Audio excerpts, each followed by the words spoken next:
Well, good afternoon, everyone. It's Mark Hazlitt from CCAE. We're still welcoming some participants into our webinar today, so we'll start in a few minutes. Just some upfront items. Ask everybody to keep their video and their video off and their audio on mute. I'll repeat that when we get started here in a couple of minutes. Thanks.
I think we'll slowly continue to have people join us, but we will get started. We've slotted an hour today for this panel discussion. We may run over, and that's okay. Good afternoon, everyone. My name is Mark Hazlitt. I'm the Executive Director for CCAE, and thrilled to be hosting this webinar today with our friends and colleagues in the independent school space. This is the second of a webinar series that CCA is offering. We've hosted our first a couple of weeks ago, and we've now mapped out one of these every Wednesday for the next 7 weeks. Then we take a week off and we present our Prix d'Excellence Awards, and then we come back with our original panel of 8 to sort of see what's happened in the last 9 weeks in the COVID space. So really thrilled today to have the folks with us on this panel. A few housekeeping pieces. I mentioned if everybody could turn their videos off, that would be helpful. The panel members have theirs on and you'll be able to see them. And then also keep your audio on mute. We've collected some questions ahead of time, and so we've built up a good, what we think is enough to fill the hour for sure. If there is a question that you really want to get asked, there is a chat function in Zoom that you can type your question into. The CCA team is following that, and we'll be able to get that to me, and then we'll get that out to the panel. A huge thanks again to the panel members, to Angela, Brent, Ross, Hallie, and Greg for agreeing to do this today and to share with us. I also want to thank our friends at ISAP with their help promoting and putting this out through their network. Again, we've been able to reach broader than just the CCA membership, and that's really helpful for a lot of reasons. So a huge thanks to everyone at ISAP. I mentioned our first webinar a couple of weeks ago, and that was really kind of the I guess about a week after when things really started to escalate in terms of COVID-19 and school responses. And I know for sure that in the last 2 weeks, a huge amount has changed. I think we all agree it's changing almost on a daily basis across the country. What we've now seen in the last 3 weeks is a real adaptation by schools.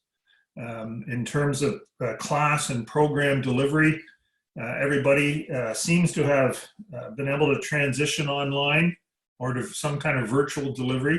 Maybe not seamlessly, and maybe there's little bumps and hiccups along the road, but from what I can read and hear across the country, everybody's been able to do it.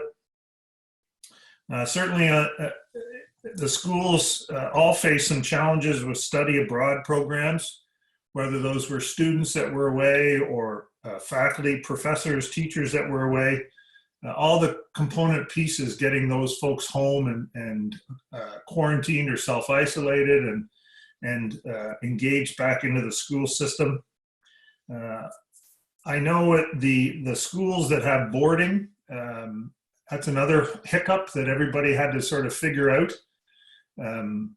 Across the country, more and more in that span, residences were getting closed. And so there's another whole layer of concern there with what do we do with students? How do we get them home? How do we communicate with parents, et cetera? In many of the independent schools, there's an international student component. And that, of course, given that where the virus started and has moved around the globe, that created another whole different level of complexity. And I know it's far from over. And as the year sort of starts to come to a close, people are starting to think about exams and graduation ceremonies and what does that mean in transitioning students.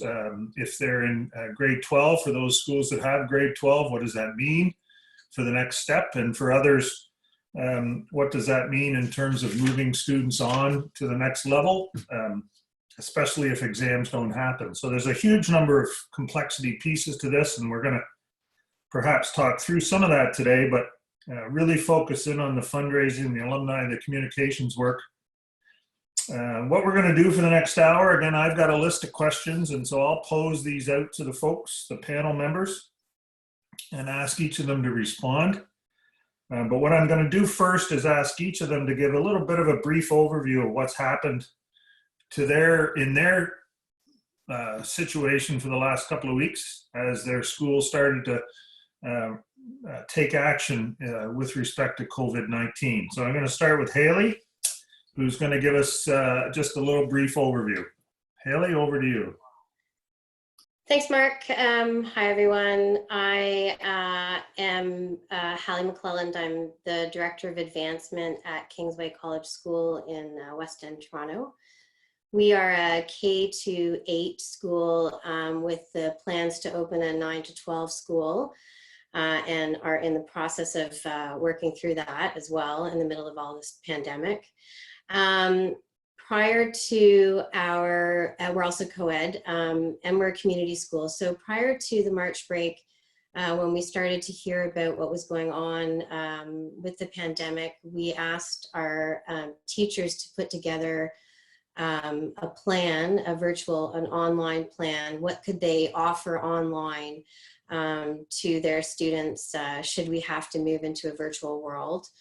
And then over the March break, faculty went away. I happened to be part of the senior team at our school. And on March 12th, we came together as a group, and basically 4 to 5 times a day over the March break, our senior team from our head of school and our head of academics, admissions, myself, head of finance got together, head of IT got together several times a day to work on pandemic planning from all aspects of the school, and started to work through a plan together on that.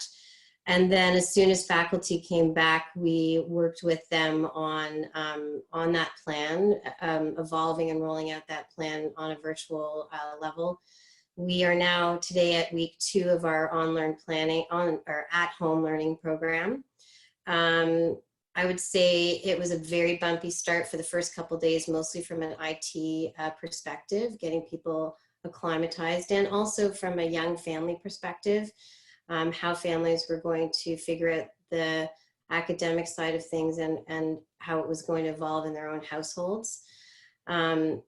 And we have slowly evolved to what I would consider to be a really innovative, thoughtful program that normally would take years to evolve out, has taken weeks. And our families are generally very happy. We're hearing lots of great things from them. On the financial end of things and sustainability part of the school, our Board of Governors have sent communications out to our community about the financial situation and helping families on a case-by-case basis get through this situation. But we are holding the line on tuition at this time, given that we are providing academic programming. We are looking at the fall as well in terms of what are we doing in September, October, November, and the next year as well as this pandemic situation rolls out. Thanks. Thanks, Haley. The IT piece is certainly something I know 2 weeks ago we heard a lot about it, and everybody's been managing that as best as they can, because it's the one example I heard. I'm sure folks read Alex Usher every morning. He compared it to Athabasca University, which spent 10 years and a lot of money to become an online deliverer of education, and the expectation was that in 3 days all these other school types were going to be able to suddenly move their teaching online. It was a little bit eye-opening for sure. And I would actually say it's very interesting in the group here across this, the 100 people on this call, when you're looking at a PK for us even, we have a PK program as well, all the way up to post-12 and university and college. It's a huge spectrum that people are having to really quickly get on board and start to educate families and students. Absolutely. Angela, how are things progressed at St. John's School? Yeah, so I'm the executive director for advancement at St. John's School, and we're a JK to grade 12 continuum, IB continuum school in Vancouver.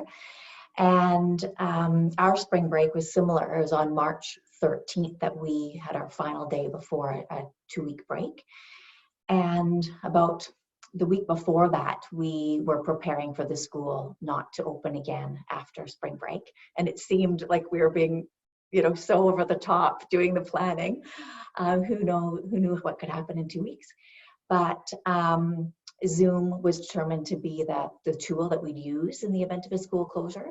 So the IT department gave all of the faculty and staff accounts and did training with all of the staff and also with all of our senior students, and had all of the senior students put Zoom on their laptops. We are a bring your own device school from grade 3 to grade 12. So it was great that we had all the students with their technology they'd be using at home. So we prepped them really well before we went away for spring break, just in case. So really over the spring break, things were in place for all of the announcements that came out. So in BC, things were closing over spring break. So the communications piece was really the important one. We were in the office and sending messages from the head of school with updates. And then in the second week of spring break, sending out information from the principals with expectations for the students for after spring break, and how they would be receiving information and how they would be in contact with their teachers. So we are a Google school, so the kids are actually really trained to get their assignments, and you have manage back for all of their timetabling. So it was really great that they could transfer quite seamlessly to that.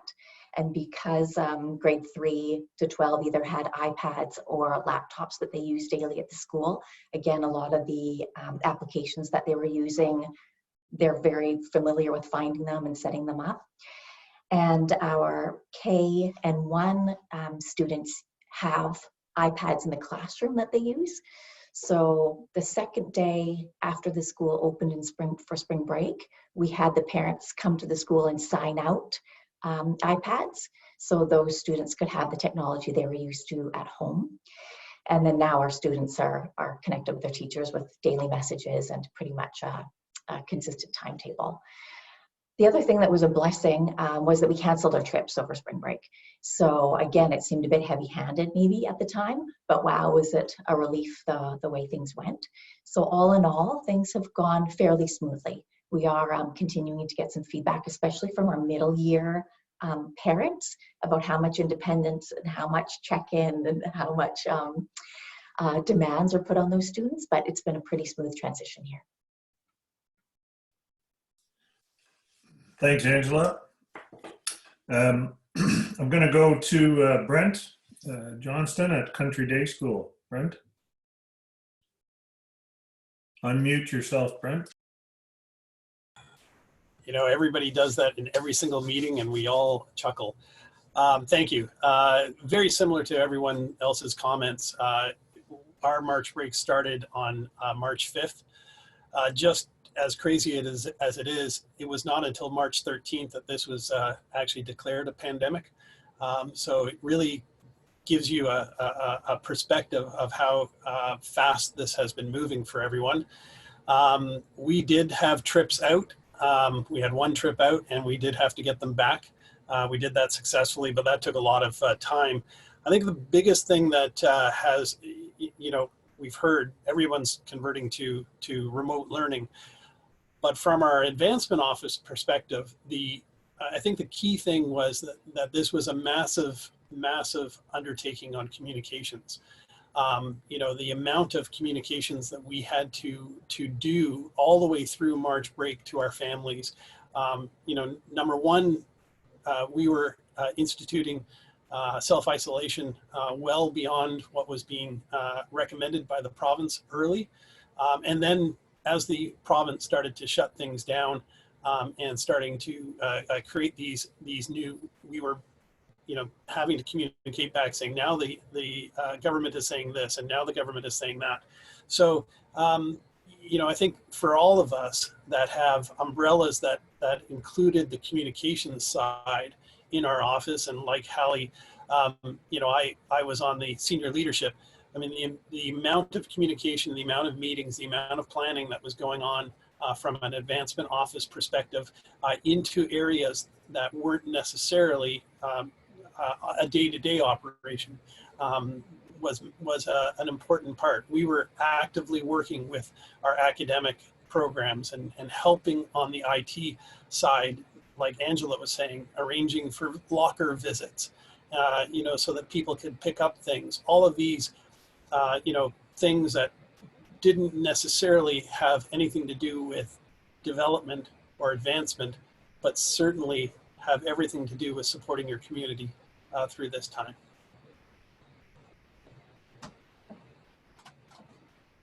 Thanks, Brent. I think that's, we're seeing that everywhere across the country at all school types, with advancement teams playing a role outside of just their regular buckets or silos, for sure. I'm going to go to Greg at Shawnigan, just outside of Victoria. Greg? Yeah, thanks, Mark. I'm the Executive Director of Advancement and Community Engagement at Shawnigan. We're a school of 500, vast majority boarding. I think it's 85% plus, grades 8 to 12, yeah, on Vancouver Island. So I would echo a lot of what's been said already. It's been all hands on deck, and we've been pulled into all areas of the school, much like Brent has stated. It feels to me like we've gone from a reactive position early in spring break, and this all came down. It was all basically ballooning at the beginning of our spring break. We did have several trips out, trips and tours, international included. So we were in a very reactive position at the beginning, trying to repatriate our groups and establish new return dates after spring break was our initial position, as I'm sure it was for many schools. And really communicate. You know, communication is absolutely the top word it was the top word in our lexicon at that point, was really keeping everyone informed, and we've had very positive feedback on that, and that's specifically with our parents mostly, but we have broadened that to the alumni community as well, and we've shifted to a more proactive place as clarity has emerged that this is a longer term thing. We're not just delaying our return dates by a couple of weeks. We're shifting to online learning. We've branded and launched an online program that's been very well received by families so far. We're doing a follow-up survey to test the success and the satisfaction level with that, as well as longer term intentions for families about re-enrollment for next year, which is really important from a budgetary standpoint. And communications and engagement becomes the primary word, and that's not just with the parents, but with the alumni community. Or, I mean, if you think about it, people are are stuck at home, right? There's time on on many people's hands that they don't normally have. And we've seen this, as much as this is a crisis and a very difficult time for many, there are opportunities for our schools in the form of engagement. People want to connect with the things in their lives that they care most about, and our schools are often in that category. So we've been trying to be proactive on that front and reach out and connect with people in ways that we haven't done before. And I think the horizon is here for us to begin talking about fundraising again. And I think that's where this conversation will go. So maybe I'll hand it over there. Thanks, Greg. Yeah, we're going to come back to the fundraising piece and certainly that horizon thinking. Certainly last but not least is CCA's friend and ISAP's friend, everybody's friend, Ross Marsh. A different perspective. Ross isn't in a school, but certainly works with a number of schools. And I actually did on purpose leave him till the end here of this first round because we're going to transition into the fundraising piece. But before we do that, Ross, from where you've been sitting, what have you been sort of hearing and seeing in your discussions with folks over the last couple of weeks? Well, going last is tough because a lot of really great things have already been said, for sure. And I'm happy to pick up a couple of those threads and add my piece to it. I hopefully will not belabor it, though. Currently, we have 6 school clients.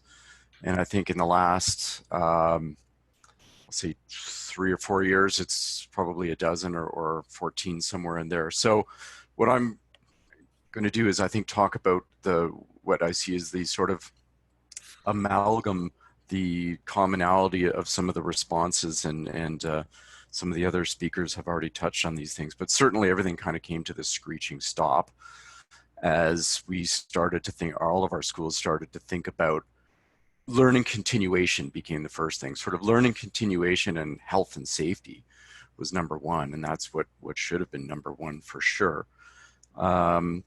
You know, people are at different journeys on that. I have some schools who are still struggling with that a little bit, and some for whom a significant amount of online delivery was already taking place so that the transition was easier.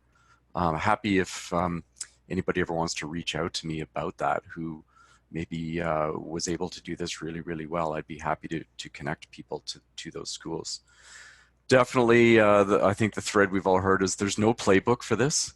As much as there are some things that we can draw maybe from the global financial crisis or some other things that we've been through, there's no playbook. And so what I heard a lot of the commenters say was, you know, we started doing all kinds of things that maybe weren't advancement, but, you know, everybody got in and started rowing. And I think that's what we should be doing. I really think that's what we should be doing. And the communications piece, again, has been mentioned by a number of people. I actually think this is an incredibly good communications opportunity. You know, in every bad thing, I think there are silver linings. I don't think anybody who knows me would call me a Pollyanna person, but there are silver linings, and there are silver linings in this. One of the silver linings, Greg, you kind of touched on it, is people are really paying attention now. You know, we're always fighting for the attention of donors and alumni and parents and other people, but they're really listening. They're really tuning in and listening.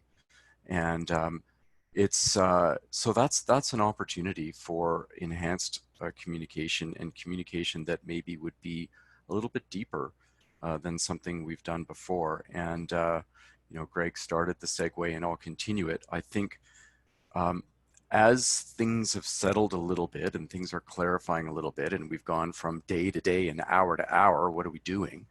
We're getting a little bit more in front of communication. We're getting a little bit more in front of what should we be talking to donors about. And I think that is the, you know, obviously the next step of the call, but the progression I've seen was dead stop. Let's keep everybody healthy and safe. Let's figure out how to do learning continuation. Let's start communicating. And now it's something about development, which some people are saying, how do we avoid a free fall? And, you know, other people saying, I know it's not business as usual, but what's the best way to do it? So again, one of the silver linings is most of the schools I'm talking to have gone most of the way through that transition. And I think we're starting to get to a place where we're feeling a little bit more on top of how we should be engaging people in alumni and development. Thanks, Ross. So we are gonna move in to talk about the actual fundraising piece. And again, where things were 2 weeks ago is probably different today in terms of thinking. That's been alluded to. I think over the last 2 weeks, there's been a lot of very good conversation amongst schools and amongst teams around how do we communicate, what are we communicating. But the first front question always right now is it appropriate to still ask for donations? And should we be continuing to solicit, or should we be changing our message to something else? And how are we reorientating? Some schools are in campaign. And so, you know, in the middle of a campaign, we had a communications plan. And in April of 2020, we were supposed to be reaching out to all of our alumni and parents and saying, we're in campaign and now's the time to give.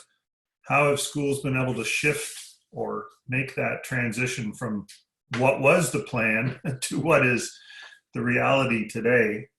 And how is that being managed? So I'm going to start again with you, Ross, and we'll hear from your experiences with your clients, and then we'll go around the table and hear what others have to say. Thanks, Mark. Yeah, again, there's some differentiation between the 6 schools that we're working with now. Some are at an early stage, so relatively less mature advancement programs. Some have very, very mature advancement programs. A couple are right in the middle of capital building campaigns. I mean, construction's ongoing and cash flow needs to begin. So I'll try and talk about a couple of those things. So the short answer to is it still appropriate to ask for donations is yes, absolutely. The more nuanced answer is you have to do it very tactfully, very carefully, and even more individually than you ever would before. We do have one school we're working with right now. Well, actually, most of the schools we're working with right now have had some overtures from parents about tuition deferrals or financial assistance. Everybody's getting at least some of this. Some schools it's more than others. But in reaching out, one of our schools, in seeing an opportunity, I don't mean a crass opportunity, but an opportunity to try and help alleviate that issue. A very smart director of advancement reached out to a donor that they thought would potentially be interested in helping in this situation. And guess what? It was about a 10-second conversation where the donor said, I'm in, I'll help, I'm still okay financially. And I realize that there are people that are having struggles or potentially would have to withdraw, maybe not this year, but for next year. So there are people out there that still can help and still want to help. Don't make any blanket assumptions about that, but by the same token, it's not business as usual anywhere. Even in the most advanced shops that we're working with, even when we're right in the middle of the campaign, you know, you have to go very delicately. And, you know, we always use this word in fundraising, relationships. But if you've done a good job of building those relationships, then these conversations are relatively comfortable in the sense that you do feel close enough to donors to have those conversations. And the first conversation isn't, gee, we're in trouble, could you please send some money? It's, how are you doing? Are you okay? How's your family? Are you guys safe? Are you guys healthy? What's going on? You know, you want to be able to have those real conversations with people that you have real relationships with. But one of the things I do in my volunteer life is I was on a committee a couple of nights ago, and we were having this exact conversation by Zoom.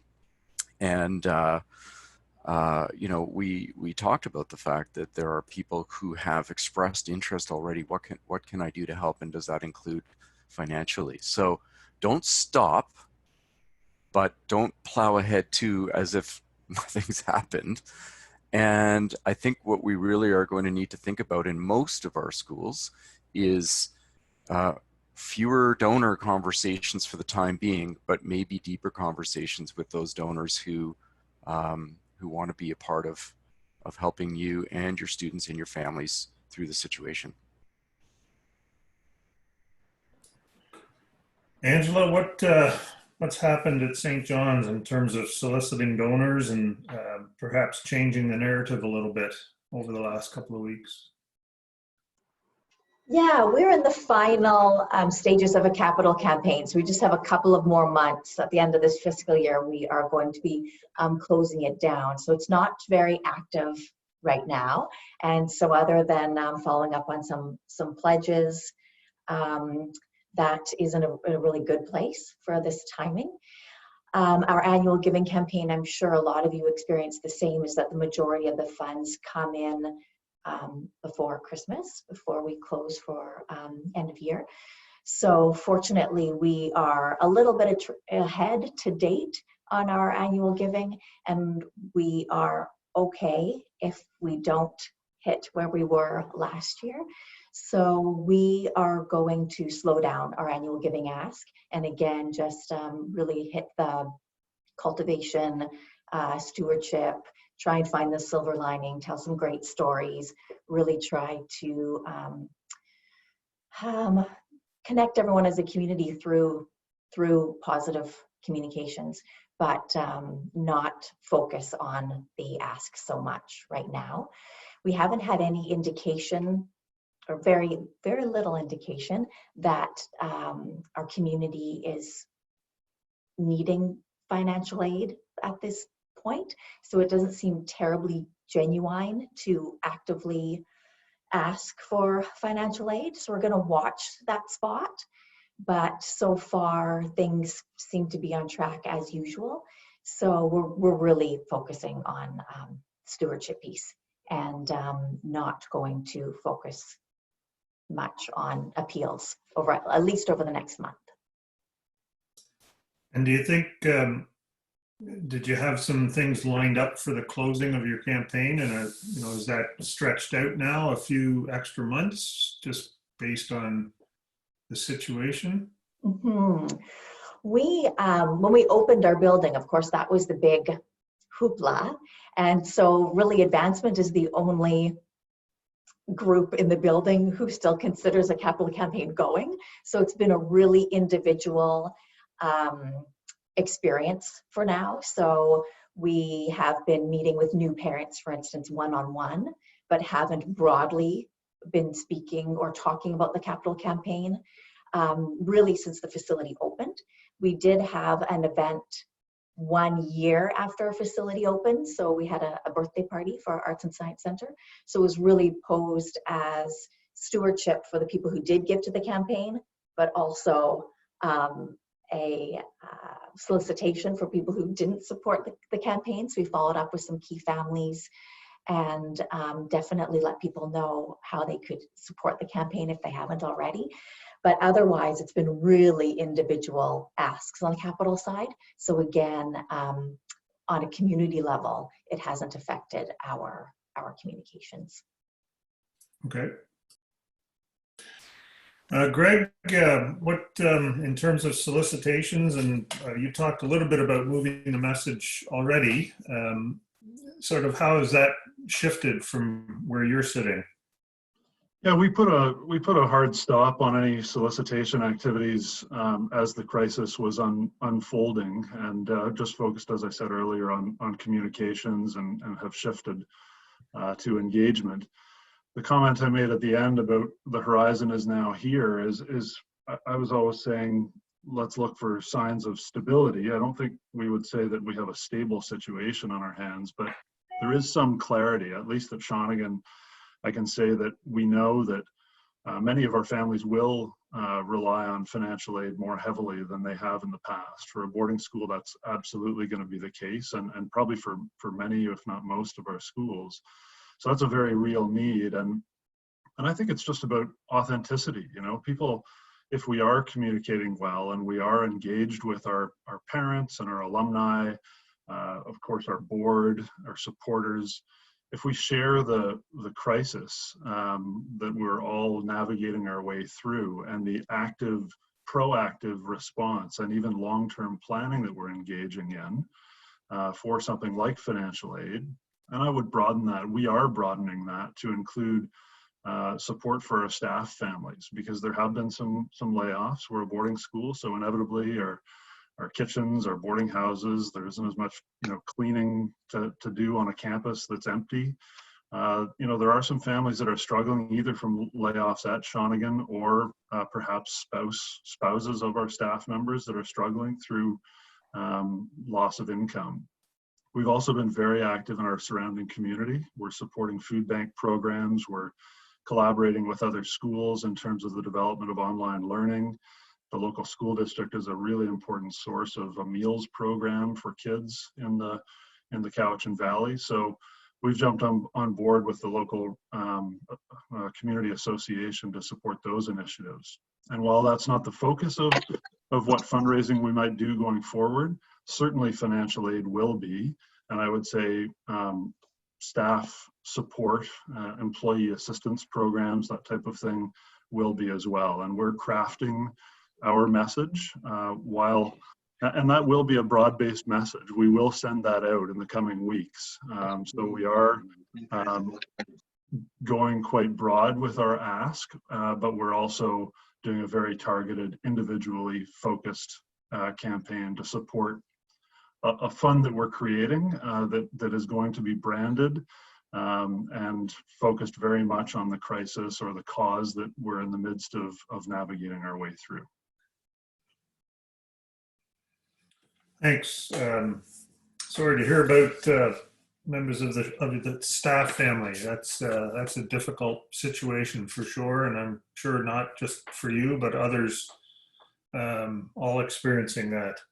Hallie, in terms of the fundraising piece, I don't know where you sit in terms of a campaign or not in campaign, but what are things? What's happening with things at Kingsway?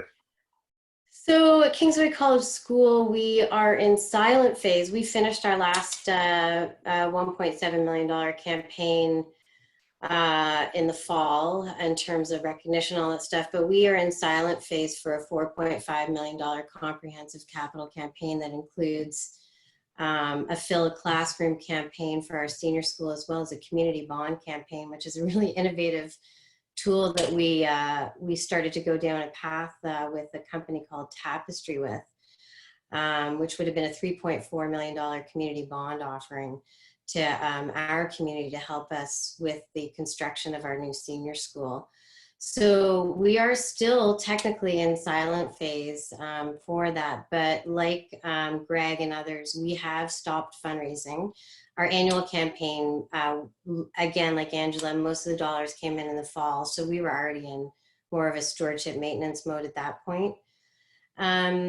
So our planning team around these two senior school campaigns are still moving, but very slowly, because all of us involved are on other now more on other teams that are needing our more immediate needs, including communications. And so the project itself has taken a back seat right now, but we are moving slowly through the silent phase.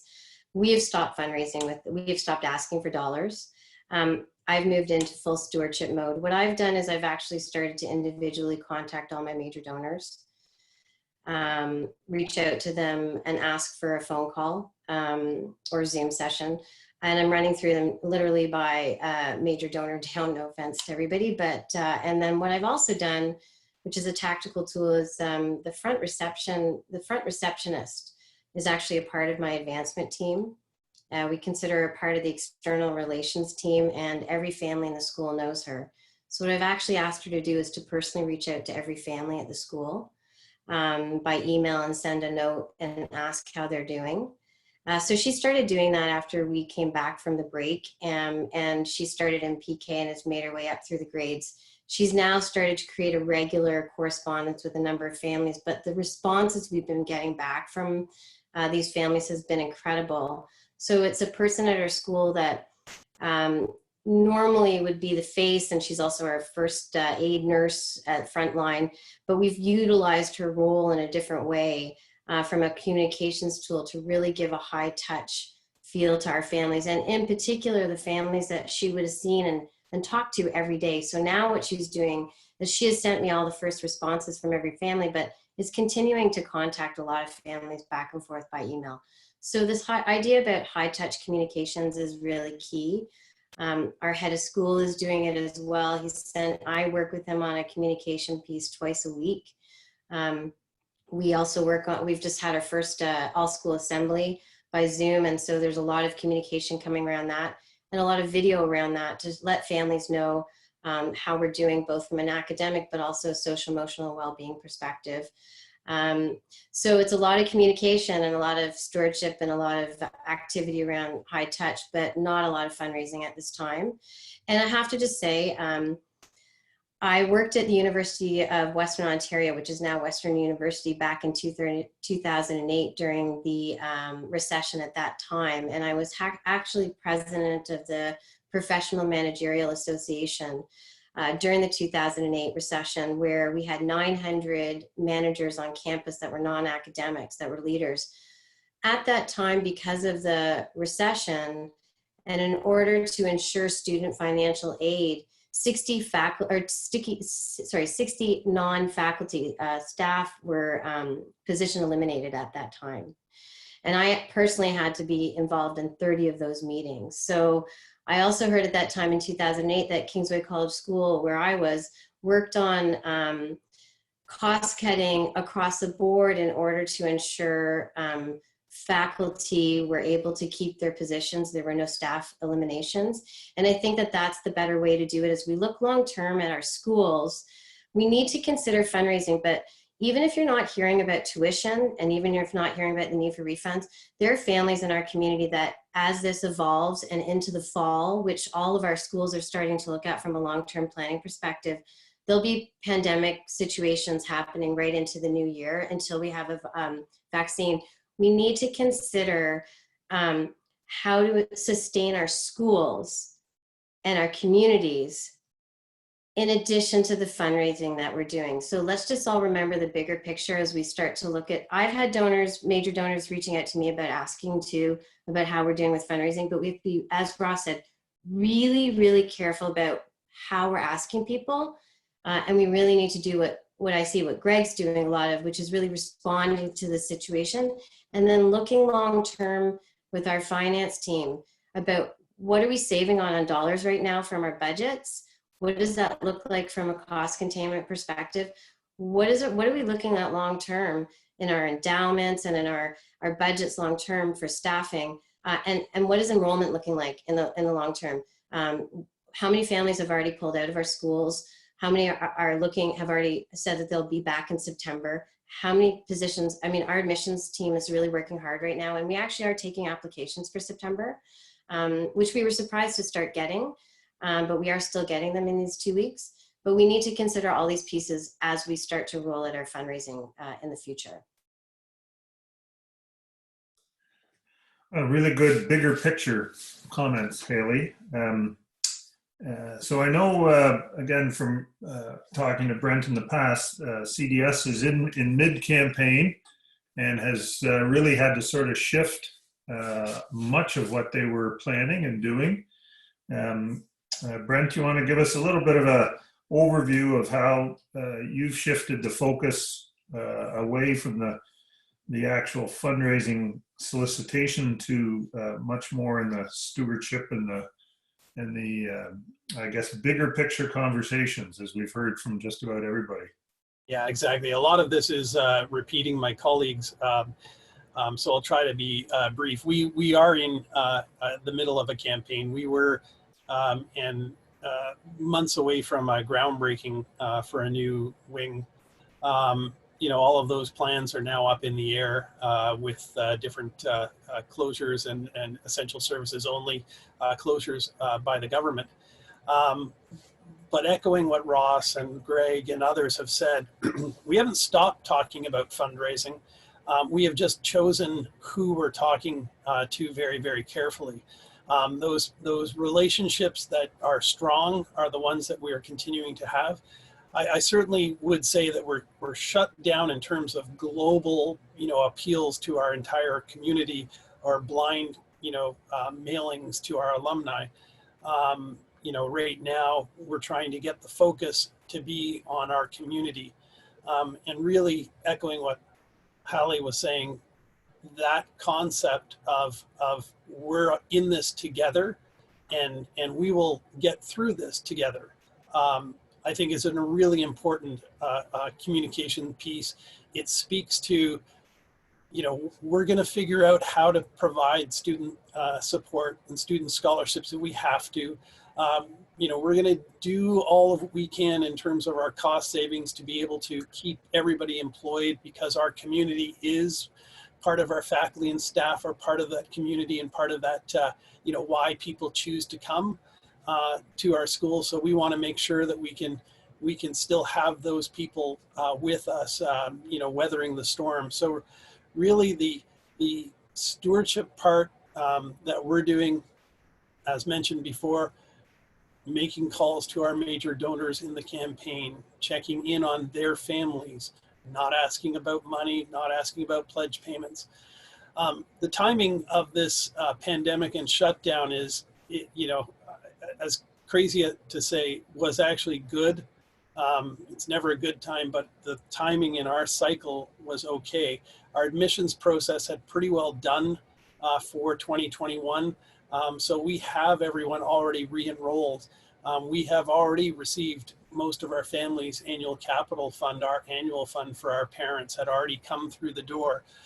So we don't have to go back to them right now to ask them for money. So, all of that to say, the one thing that's affected our program is that we have had to cancel our annual auction, which had been 49 years strong and had been annual for the entire history of our school. And so this is the first time ever that we can't go forward with the event.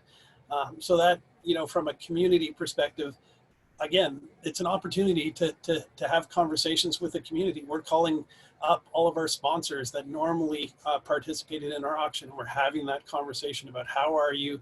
Don't worry about, your sponsorship. We'll refund it if you want it, because we're not going to hold it.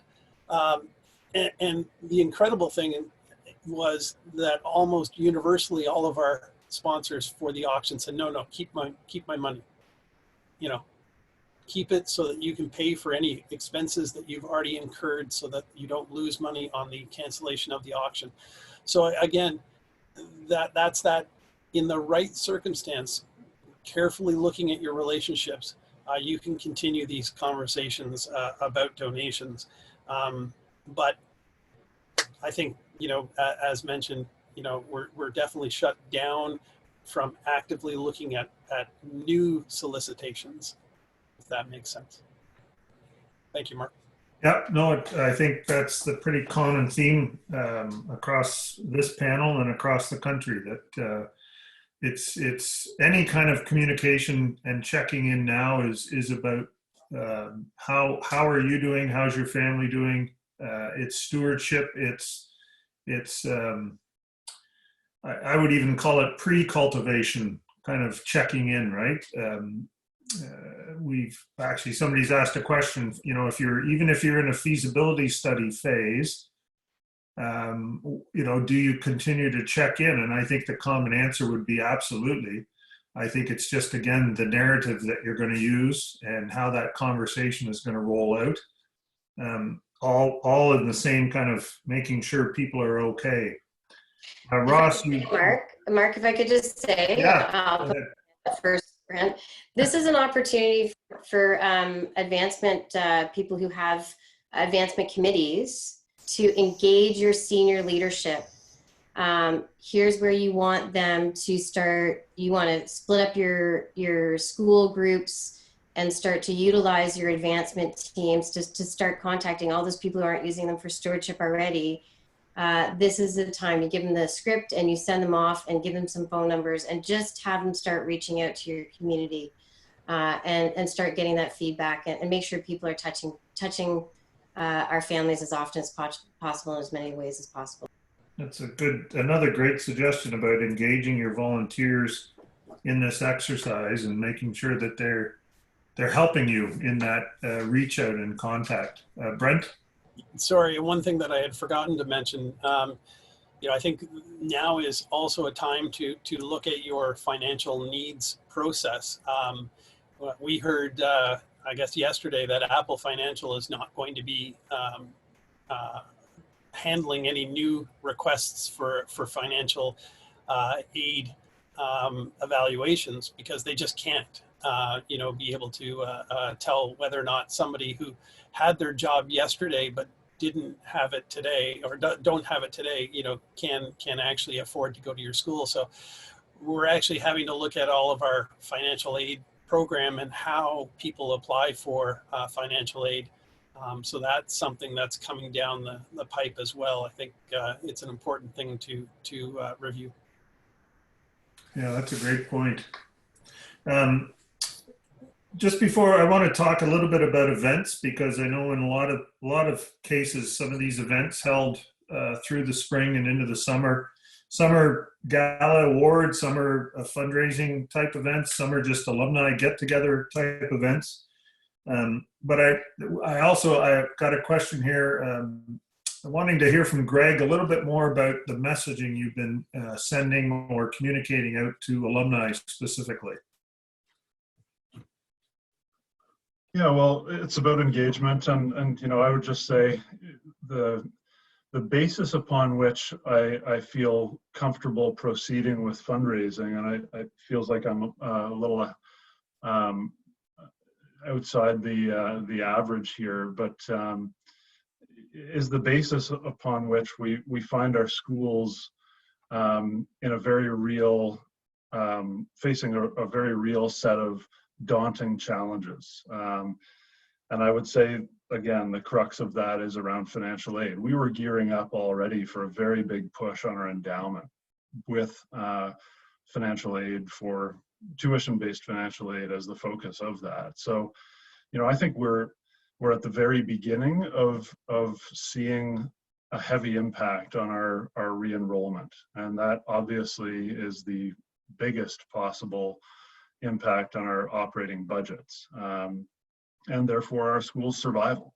People care about our schools. If they're alumni, if they're parents, if if they're past parents of a child, a graduate whose life was changed by our schools, the survival and the prosperity, in fact, of our schools, the ability to continue thriving and providing the amazing educational experiences that we all provide, is heartfelt.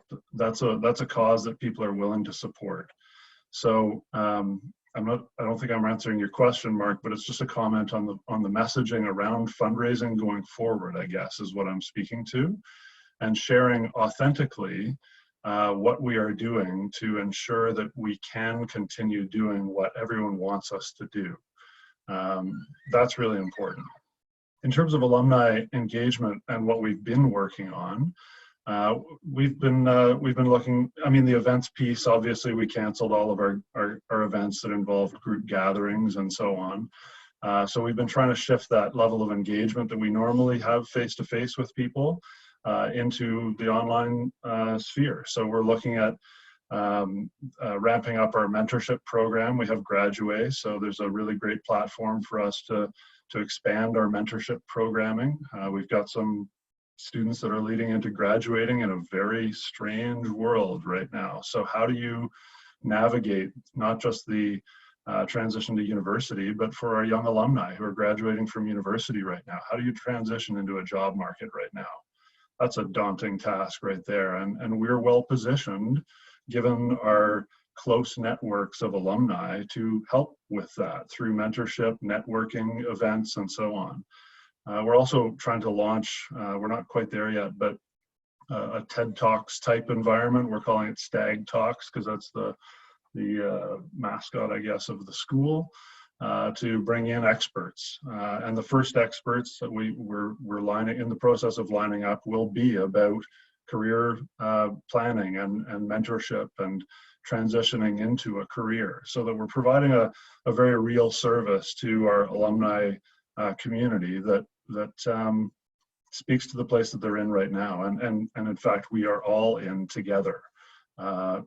Someone said earlier, we will pull through this together. That's absolutely the tone that we're trying to bring to all of our messaging, be it alumni engagement, replacing our community events, and in fact, our fundraising.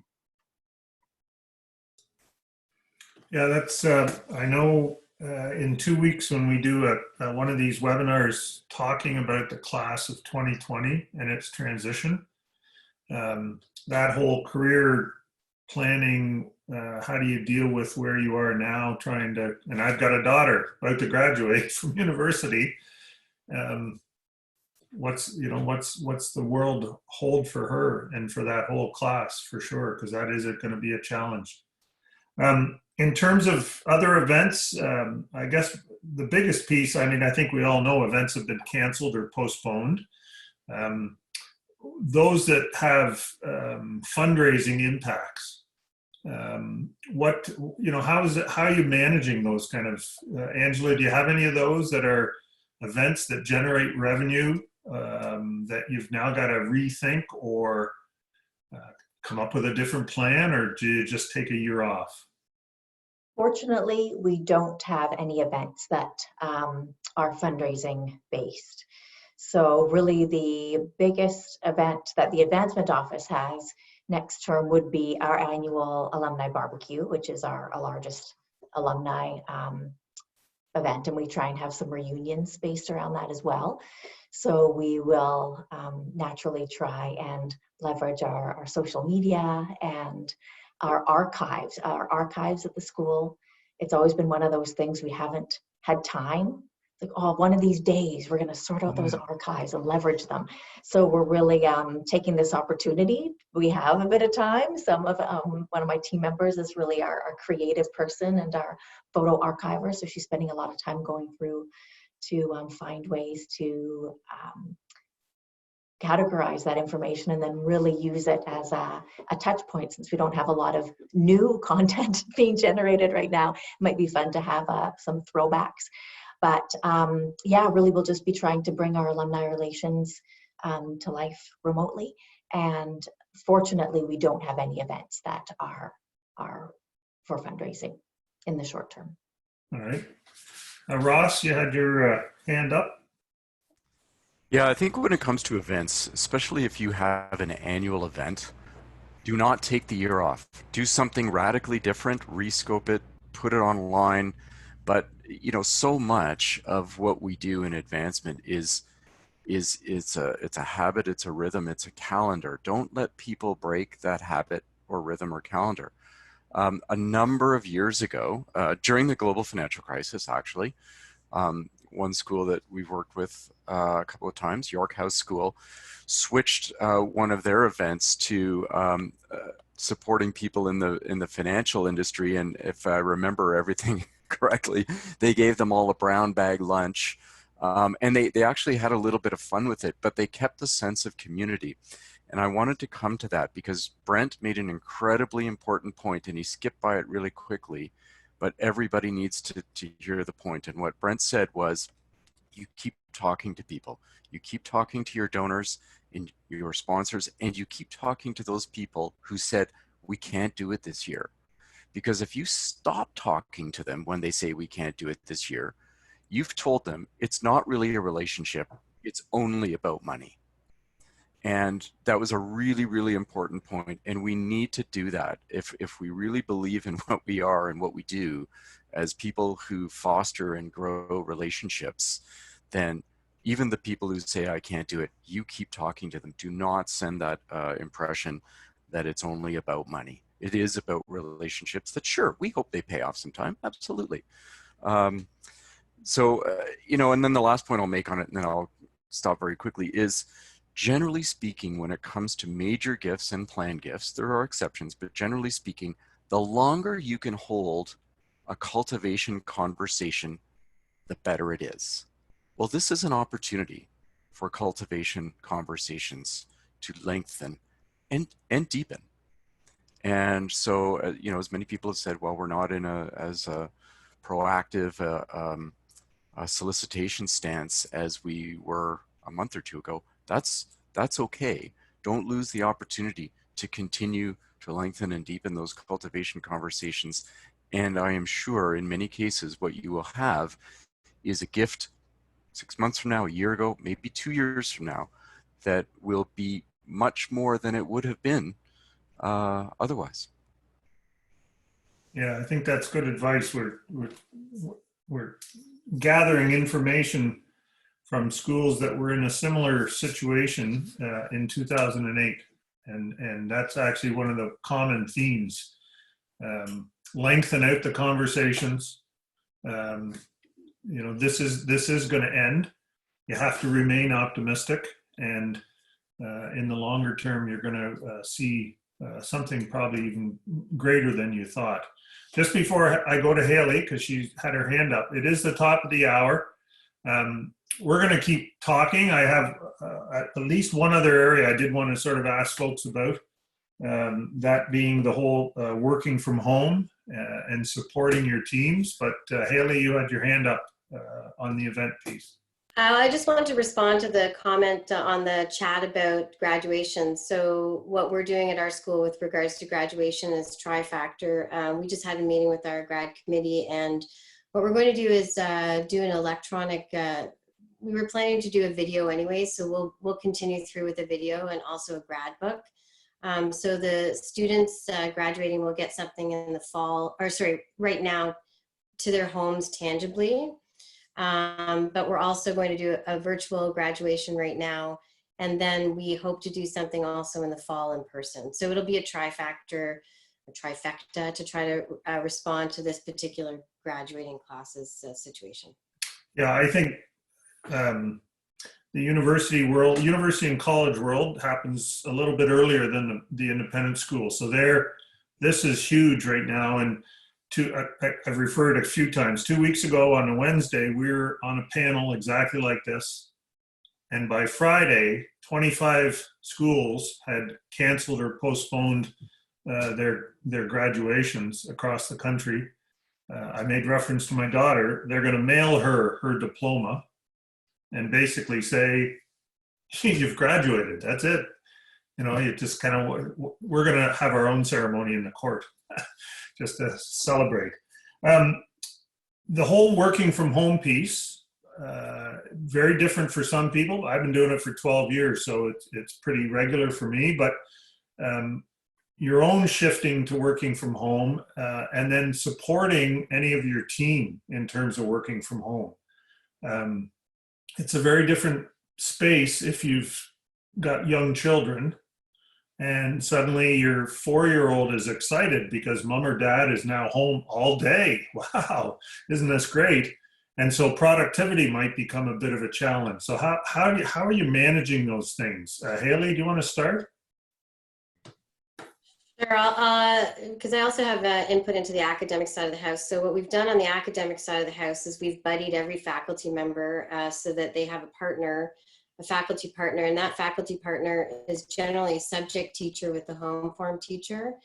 That subject teacher generally is, if in particular we're matching faculty members with small family or young families with faculty members who don't have that situation going on, so that that buddy can do a lot of the backup or logistic work if a faculty member who has a young child has to get pulled out of things like meetings or anything like that. So that's what we're doing for faculty members. We also have every member of our senior team take a group of faculty and staff, and we reach out to them every day.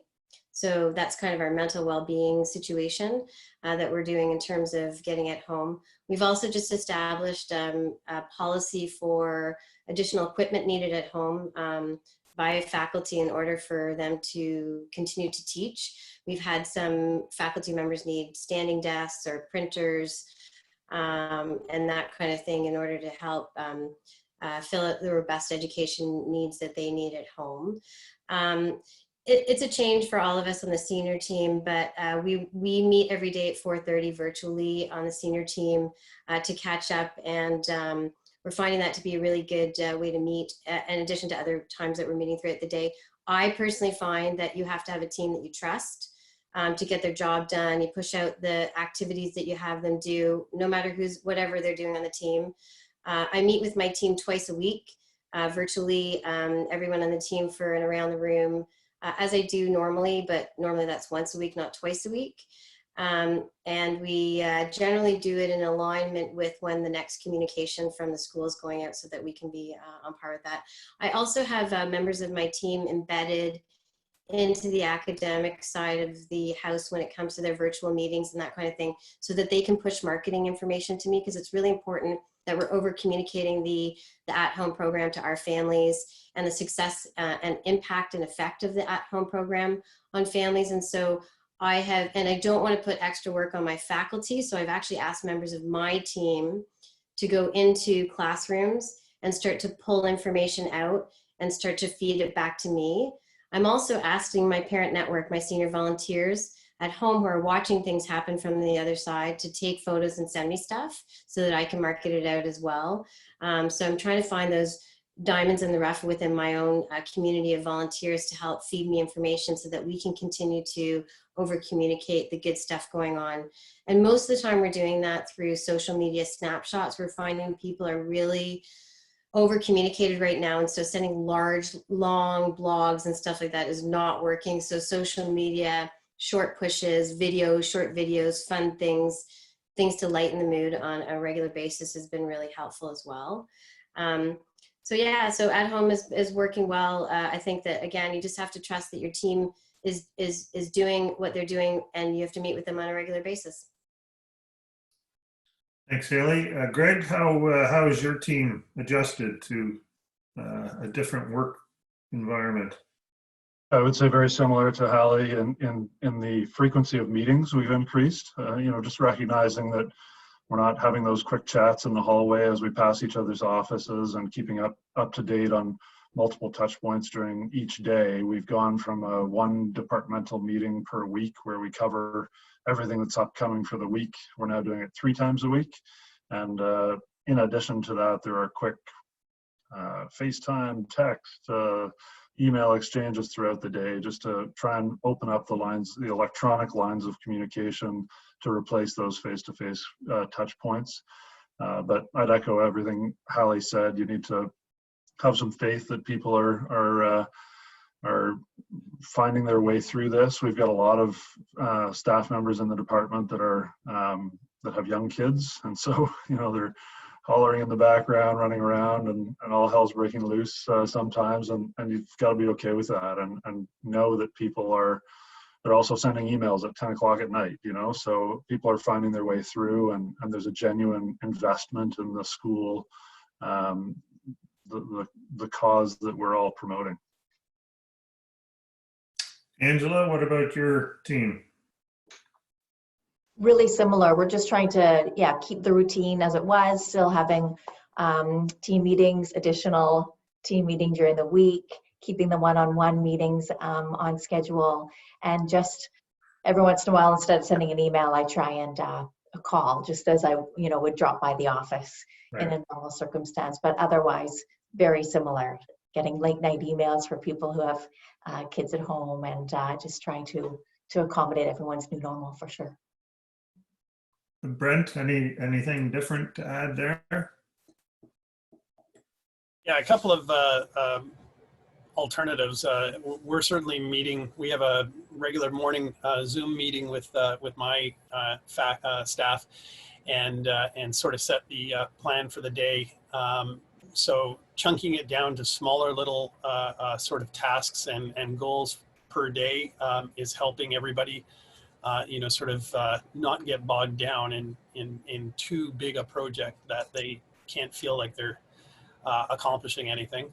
But the secondary thing that we're actually doing at the school generally is virtual staff rooms.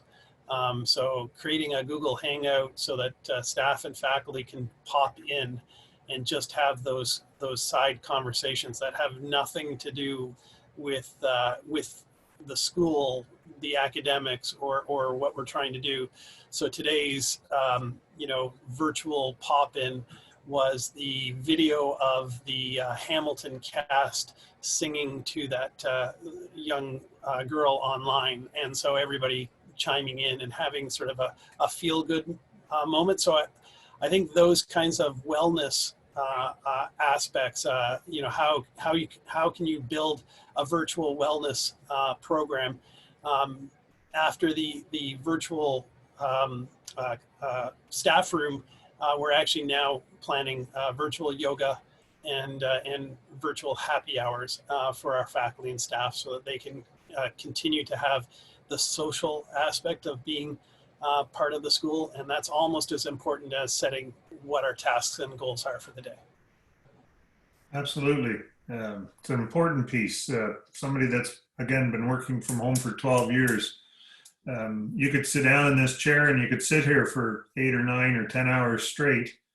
I don't think many people do that when they go to the office. So you have to discipline yourself to get up and get out and just enjoy something else. Ross, to you on the working from home and what maybe you've heard from folks around supporting teams as they've made this change.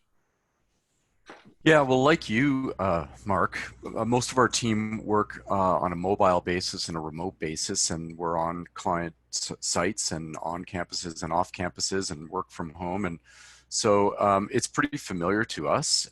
So I guess my advice would be, and I'm echoing some of the things that have already been said, keep the social aspect, keep the happy hour. You guys can hang on to the yoga. I'll go to the happy hour.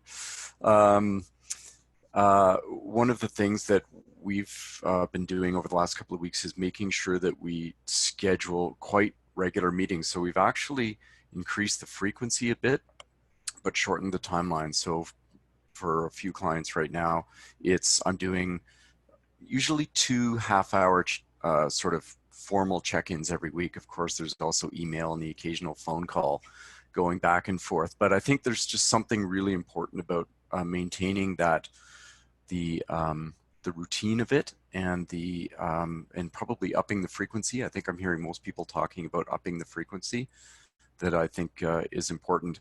And again, back to the silver linings thing, I've reconnected with people in the last couple of weeks that I haven't connected with in a long time in a lot of cases, just because a lot of us would just like to reach out and spend some time with people. And I think people are really embracing that. Crisis almost always brings out the best in people. It certainly brings out the worst too. There's the scammers out there who are doing awful things and whatever. But in most cases, it does bring out the best in people. And I think people are looking for a reason to be kinder and gentler now than maybe they ever were in the past. So the social aspect is just so important, for sure. And that goes for us and our clients, and even us within our own team. Thanks, Ross. I think we're going to. It's about almost quarter after the hour now. We've touched on a lot of topics over the last hour and a bit. Some folks are signing off, and so I think I'm going to wrap this up. I certainly want to say again a huge thanks to Brent and Hallie and Greg and Angela and Ross for sharing your insights. I think you're all reading the chat. I think there's some really positive feedback from our conversation, some really good insights. I know all of these folks welcome any other reach outs, any questions people might have with respect to what we talked about or even something we didn't talk about. I know our friends at ISAP have just a great lineup of activities scheduled, both regionally and across the country, conversations over the next little while. I mentioned CCA, we're doing one of these a week, and they're open to anyone. Again, just register as you did for this one off our website. Next week, we're talking with some government relations folks about how they've handled some conversations, what are some of their best practices. learned over the last couple of weeks in dialogue with all levels of government. And then in 2 weeks, we're doing the class of 2020. 3 weeks, we're doing the changing narrative, how folks have moved their outgoing narrative from initial pandemic, to back to the sort of basis of what it is everybody does. Then we're going to actually have a conversation with some folks around virtual alumni relations. We're getting a lot of inquiries about what people are planning for this fall, especially since the whole notion of face-to-face gatherings is going to be probably unknown until a point where you can't plan something in the next month or 3 months. So, and then we'll wrap that up. We've got a group that we're going to talk to about being in campaign, and specifically try and get some examples from 2008. So lots of things on our agenda. And again, I know ISAP's got others. There's lots of other ones out there for sure. A huge thank you to everyone. CCA will not be doing anything face-to-face this fall. We've made that decision. Everything we do will be virtual delivered. But we are already planning the summit for the independent school audience in January of 2021 with our fingers and toes crossed. And we'll be sharing out some of that information as we get closer and move forward. So with that, I'm going to say thank you again to everybody. Appreciate everybody staying online and participating. And take care, stay healthy, and wash your hands. Happy Easter to everyone.